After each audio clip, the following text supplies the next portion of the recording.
The Effects of Child Abuse and Neglect is brought to you by Texel, your credit union, with locations in Temple, Belton, and Killeen. Visit us at texel.org.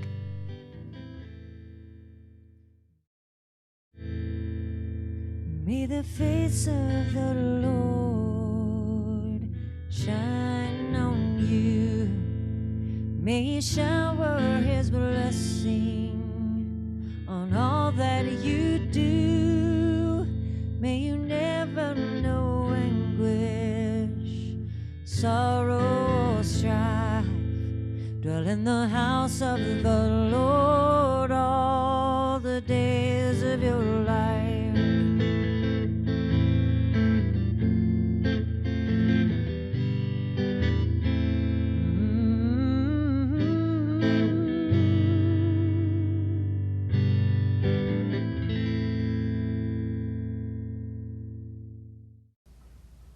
Howdy, I'm Sue Ellen Jackson, and this is Aware Central Texas, Effects of Child Abuse and Neglect. Stay with us for the next few minutes. We're going to be talking about something that everybody should know a little bit about, and that is PTSD. We're going to learn what that is. We're going to learn how it affects children and families and the community. And I have with me two wonderful guests, and thank y'all so much for being here. I have Dr. Sylvia Turner, and I have Kristen Barnett. Dr. Turner, where do you work, and basically what do you do there? I currently work for the Army, okay. And I work at Fort Hood at Credamsey, the Carl R. Darnall Army Medical Center. It's spelled Darnall, but they call it Darnell. Unless you're newer and they say, oh, no, it's Darnall now, it's not Darnell. Oh, really? So, I didn't know that. They've been trying to get us to change how we say it. Oh, okay. And I work in the Child and Adolescent Psychiatric Evaluation Service Clinic. Okay, so that's where children come in and they need psychiatric evaluation. Yes. Okay, for any reason. For any reason, yeah, they usually are either referred in by their family practitioner or pediatrician. The parents can also walk in and self-refer. Okay, because you work on Fort Hood Army Base, you are seeing children whose parents are military, correct? That's correct. Okay, so Or PTSD is, or grandparents. If Okay, if they're happen to be the guardian. okay, because the parents are deployed. No, or that the grandparents happen to whatever reason have guardianship of the children. Okay. And that the parents, if they're retired or active duty, then they can bring them in also. Okay. And Kristen, you work where? I work at Scott & White Military Homefront Services in Killeen, and we service military families. We are basically a nonprofit grant-funded program with Scott & White. We service our families on a completely confidential basis. Right. We work with families, couples, individuals, children, and we also run rejuvenating and resiliency programs off campus as well. What is resiliency program? What does that look like? What it looks like is it's a family weekend, and it allows the family to kind of look at itself and to incorporate some of the coping skills that they may have lost during their deployments. Okay. It's a time for them to reunify and to rebond. Okay. I do know that the military has great programs for the military. I also know that sometimes military families have concerns about accessing services on post, and it seems to me like the military is dealing with all that. But you guys really have a real good handle on what PTSD is and how it affects children and families. So for people like me who really don't know what this is, can you tell us what PTSD, what does it stand for, and what happens? Sure. Okay. First, it stands for post-traumatic stress disorder. And traumatic meaning something bad happened someplace along the way, and your brain and body went, oh no, and stayed in, oh no. Wow. Like, what would be a traumatic thing? Well, let's see. For example, I once treated a 2-year-old many years ago who had been in a car-bus accident and was now terrified of buses. Wasn't able to sleep. Was in daycare, and unfortunately the daycare was down the street from a fire station. Didn't like sirens. So whenever the ambulance went out, this child lost it, was screaming and disrupted the entire daycare. when they were trying to go to sleep at nap time. Couldn't sleep, disrupted the daycare. Didn't sleep at home, disrupted his parents' sleep also. And if you've had young children who disrupted your sleep, you know how bad that can be. That can be exhausting. And was terrified of fire trucks, ambulances, buses, and anything with a siren on it, basically.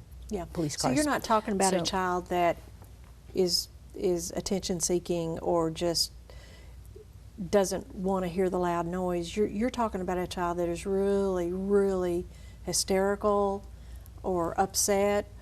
Has total meltdown, Just and complete was total meltdown. was unable to function in a daycare setting. Couldn't really function at home because whenever anything came along that reminded him of any of those things, Right. he just lost it, and that would last for an extended period of time. We're talking an hour, hour and a half, 2 hours, where he's screaming and unconsolable. Oh, my goodness. Unconsolable. Right. And I think we were fortunate in that he'd only had one trauma. Oh, And yeah. the trauma for him, for his parent, it was the car accident. But for the child, when they were transported to the emergency room, it was that he and his mother were separated. Really? And so that what became then identified with the trauma for that child was the bus and the car and the sirens and the ambulance and everything else. But he'd been coping as long as he could be with his mother. But when they separated the two of them, for a 2-year-old, that was the trauma.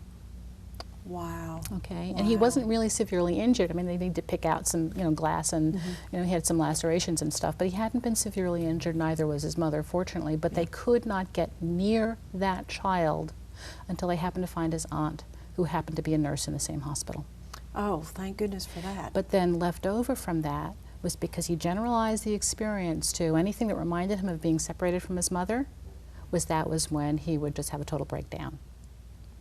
And he responded very, very nicely to therapy. And over the course of, at that time we didn't have EMDR, which I know you were trained in. I have no clue what that is. But we'll get there. Okay, good. But over the course of about 6 months, I didn't know that 2-year-olds could do this at the time, but he was able to give me the story in little bits and pieces in a straight line. And when we got to, just using the toys in the playroom, and when we got to where the baby gets separated from the mommy, and I watched his play get totally disorganized, I just fixed it. We just put the baby and the mommy back together. Right. And explained that the mommy wanted to take care of the baby and was going to take care of the baby safe, and the next night he was sleeping. And on his last visit to my office, they came on a bus because my office was downtown. Oh, that gives me cold chills. That is so neat. So it was simply for that child just putting mommy and baby back together at that time. And restoring that sense of safety, and that mommy could take care of him and keep and maintain his world. Now that's trauma for a 2-year-old. Right. Obviously, for a 10-year-old, getting separated from their parent at the emergency room may not be as big a deal. So that trauma really has to do with where you are developmentally. What is it that's going to challenge you in terms of your ability to cope? And if you exceed your ability to cope with the situation, or that it's repetitive, which often happens with neglect, with abuse. If you're in a situation, like I've seen kids who are in areas where there was a high gang concentration, or where there was a lot of drug-related crime and bullets flying. And so they couldn't feel safe at home. Right. And so as adolescents, for example, they're presenting being angry. They are so angry, and the rage just comes out of nowhere. And it's really not nowhere, because there's something happening that's reminding them. Is it happening internally? Is there some kind of internal trigger, or is there a sudden sound? Is there an external? It's usually a sensory signal. And so it could be something they saw, heard, smelled, felt. It could be an internal signal. And this is true for any disaster too, but for this, if something happens and it triggers it, you'll suddenly have a child who's flying off the handle, and you don't know why. So to you as the outsider, what's wrong with this child? I don't understand. They're just angry from nowhere. They're just, and they're very difficult because you don't understand what's going on. So this, for example, if a child, a 2-year-old, is too tired, too hungry, they have a meltdown.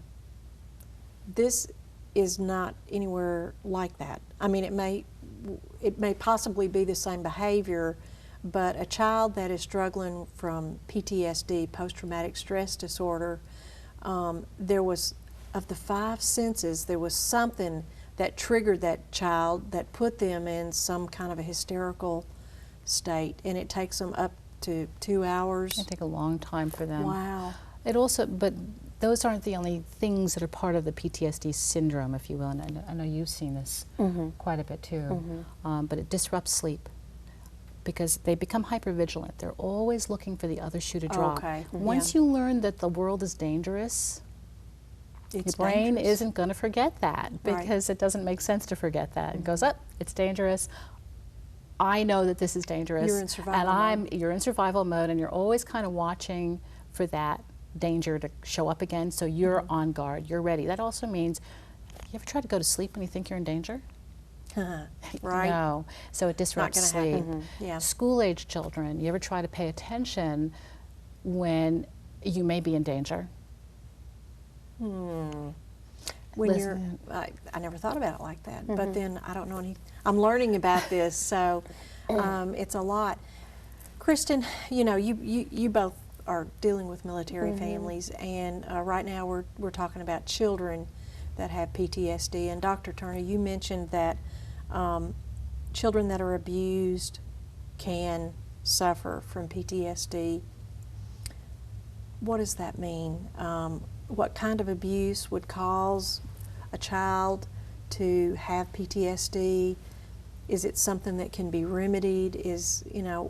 What does that mean, that children that are abused may develop PTSD?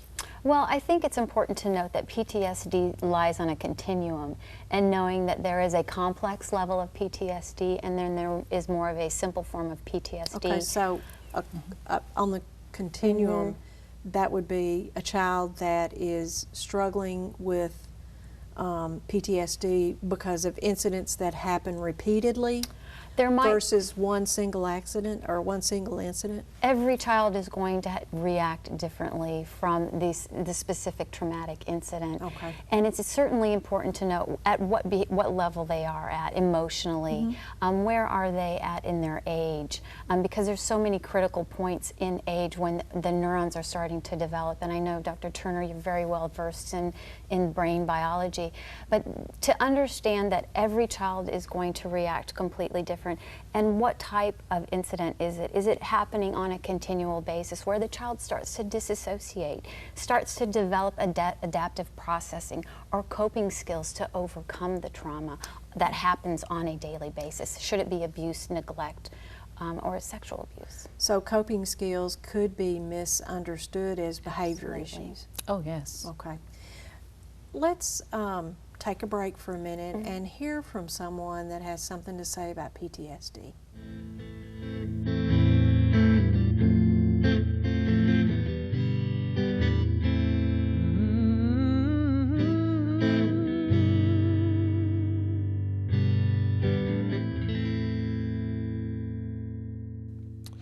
Well, PTSD looks in a family very different. When someone develops PTSD, it certainly affects them, but it especially can affect their family. I remember a case that someone experienced a violent crime, and they were suffering from PTSD, and they began to have a lot of symptoms at home, and it affected the family in ways such as the children were suddenly not allowed to play outside in the front or the backyard where they normally had played all the time. At night, lights were left on that were normally left off.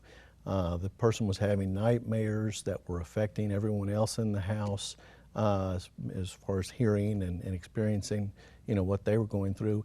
And there was just a lot of fears and a lot of anxiety that just kind of spilled over into the rest of the family. And we saw the family experiencing what looked like PTSD-like symptoms as well, from the effects of the individual bringing it home and it just kind of spilling out into everyone else in the family. So it certainly can have a real devastating effect amongst the family members and the people that are closest to the person who experiences the trauma.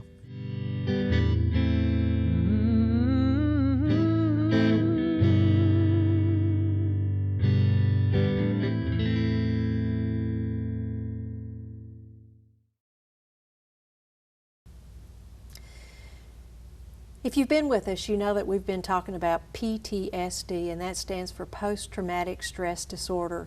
We've been focusing on PTSD in children, and children that have been abused can suffer from PTSD, as well as other events that are traumatic that might cause PTSD.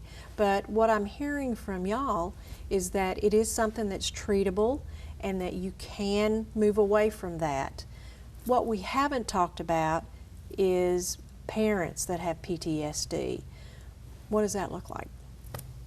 Well, it looks like primarily a parent that's returning from one deployment or several deployments that is different. They have changed in some way.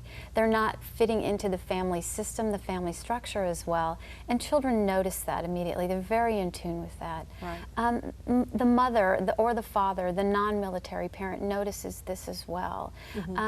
There might be some level of hypervigilance, the inability to sleep, substance abuse. So hypervigilance would mean like they're policing the area for safety. Absolutely. What would be an example of a dad that has just come back from war and is not wanting the children to go outside, or something that maybe isn't reasonable? Right, feeling like they need to keep things safe. Or they might feel uncomfortable in crowds. Going to Walmart is difficult. Driving down a heavily trafficked road at high speeds is difficult. All of this kind of constitutes a hypervigilance. Okay, so hypervigilance is almost, is it like an anxiety that rises? Heightened anxiety, absolutely right. Okay, and this is something that the parents and the child, or the parent, or whoever's in that family unit, they notice that this particular parent is different, and they're hyper vigilant, and that means that they easily get anxious or concerned about situations that maybe before they just kind of handled more normally. Absolutely. Okay. And then on the extremes, they may be isolating themselves. They may have difficult times reintegrating back into the family and spending that quality time because they don't feel comfortable. There's even levels of where they just don't feel like they're even in their own skin. Wow. Do children blame themselves? Absolutely, they do. They blame themselves. They feel as though I've changed. Maybe I'm not accepting anymore. My father can't accept me. My mother can't accept me. They do. They internalize a great deal of this. And really what happens is when a military parent comes home with PTSD symptoms or deployment type problems, the child does internalize. And the whole parenting system, the coping skills seem to fall as the parenting skills seem to fall. Okay, When you do have a disabled parent, it becomes problematic with parenting and the structure of the family. Wow.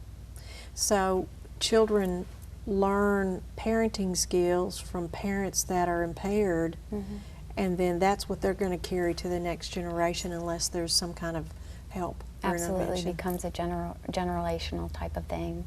Wow. And that's something, and it doesn't have to be even in the military context. Right. You know, so for example, say a family was in a flood or fire, so that you have multiple members, or even if it's just the adults being affected, but then have post-traumatic issues afterwards, that in turn will also have an impact on the children. If the children happen to be part of the same tragedy, then you have a whole family system where everyone's been traumatized. It's not just secondary trauma, where you're kind of getting the side effects of somebody's primary trauma, but that everybody is struggling at the same time, and that can often literally rip families apart because we all struggle in different ways. And it compromises our ability to cope with ongoing situations. One of the things that we often see, and I'm sure you see that in your work as well, is re-experiencing, and that's one of the hallmarks of PTSD.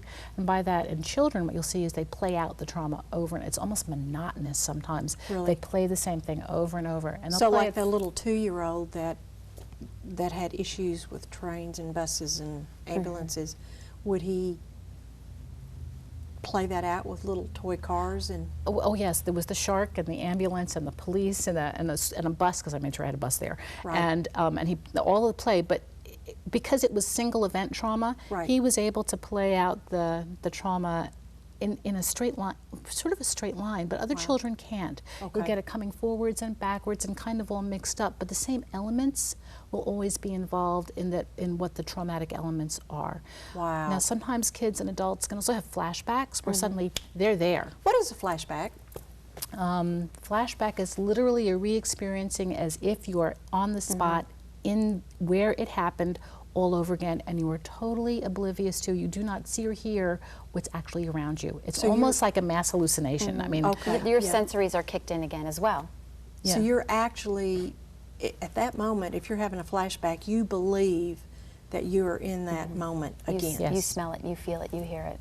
How Absolutely. terrible that Yes. must be for people. it's like a nightmare, except it's while you're awake and you're, unlike when we normally have nightmares where we're paralyzed, we can't get up and act on them. Right. You're up and you're awake and you're acting on it. And it's in the How daytime. terrifying for kids if a parent is having some kind of a flashback. And Yes. because you primarily both see military families, but even with a family that has a history of severe abuse from generation to generation, can you imagine how terrifying that must be if that abuser who was also an abused child and is now the adult has some kind of a flashback? Which may have been set off by the child crying, Oh my goodness. for example, and, Yeah. and children cry. So I guess a flashback, based on what y'all are saying, can be triggered by any of the five senses too. Yes. And how often can a person with PTSD, how often can they have a flashback? I don't know that anybody has a number. Okay. I It's- think it's based on that continuum again. How complex is it, or how simple is the PTSD? And I don't know if there's any research on how often those do occur. So we really don't know. On a complex you level. know, Right. when you guys observe families that are struggling with flashbacks, is it kind of a various amount of flashbacks? There's no pattern, or there's no. I don't get to see often the parents in terms of their PTSD, Right. but when I was working with Child Protective Services many years ago, and children in foster care, Right. what I learned in that context was we didn't always know when the flashbacks were happening. We just saw sort of bizarre behavior from the child. For example, if the child was not just playing it out, but they were there. And some foster parents got good at figuring out what it was, because like they'd lose eye contact with the child and they weren't with you anymore. They weren't present anymore, but their behavior looked really weird or bizarre compared to what was going on around them. And it didn't line up with what was going on around Right, them. right. Wow. I think I know a foster parent who has a child that was having flashbacks based on what you're saying. I'm going to Could go be. tell her that. It could be. The other thing is that they dissociate. Sometimes it's just so overwhelming that you can't afford to remember. And that's Oh, the my goodness, amazing yeah. thing about the human mind, is that I'm going to keep you safe by disassociating. That's such a painful memory, that's such a painful experience. Sometimes disassociation may not be such a bad thing. It can keep a child safe in so many ways. So disassociation is they sort of wipe it out for a period of time. Do they ever bring it back? And is then that a flashback, or is that just a memory? Or It could be either. I know Okay. of a woman who survived the Holocaust and had kind of put it away for her until she was 80. And then all of a sudden it came back as a flashback, and the people around her thought she was psychotic until they figured out that what she really was experiencing what had happened to her when she was in a concentration oh camp. my goodness, I've worked with that population too, and I love them. I love them.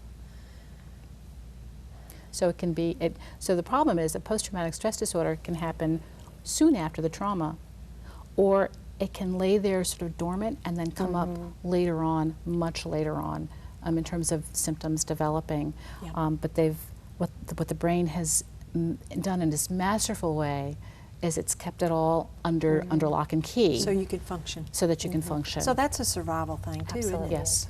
That's amazing. Yeah. The human mind is just totally amazing. If you've been watching this show and you identify with some of these things, but you've never really dealt with it, or you've never really talked to anybody about it, I want to encourage you there's several things that you can do. You can Google PTSD and begin to learn about it, and you can also learn the good news that you can move away from that kind of functioning. Is there any last thing that you would like to There's several share? wonderful organizations that have lots of information available. American Academy of Child and Adolescent Psychiatry on their website does. The National Child Trauma Stress Network has excellent resources available, as does 0 to 3 organization, which is specifically for very young children. Thank you, ladies, so much for being here. I learned a lot today, and I'm going to go tell my friend about flashbacks. Thank you.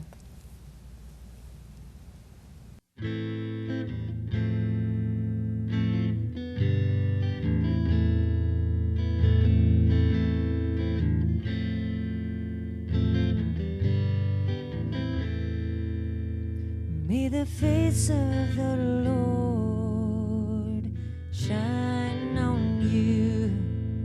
May He shower His blessing on all that you do. May you never know anguish, sorrow, or strife. Dwell in the house of the Lord all the days of your life.